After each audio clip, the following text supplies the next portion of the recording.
എന്റെ മോന്റെ ജീവിതത്തിൽ ഇനി ആ പെണ്ണുണ്ടാവരുത്. ഓക്കെ. ഗുണ്ടയാണ് ഗുണ്ട. ആരാ?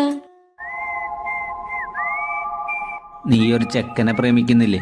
നിർത്തിക്കോ അത്. നിങ്ങളാരാ? ഞാൻ ആരെന്നുള്ളതല്ല, നിന്റെ പേര് രചന എന്നല്ലേ? നിനക്കൊരു അമ്മ മാത്രമേ ഉള്ളൂ, പേര് സ്മിത.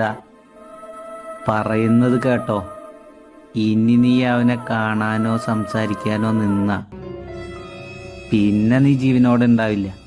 നിന്നെ പോലെ ഒരു ഗതിയില്ലാത്ത കുടുംബത്തിന് സ്വപ്നം കാണാൻ പറ്റുന്ന ബന്ധമല്ല അത്. സാർ, നിങ്ങളാരാ? എനിക്ക് എന്റെ അമ്മ മാത്രമേ ഉള്ളൂ.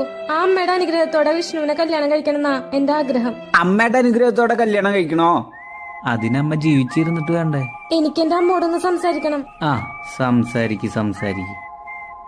ചെറുപ്രായല്ലേ, ആയുസത്തു മുന്നേ ജാതകം കത്തിക്കണ. ആ അമ്മേ,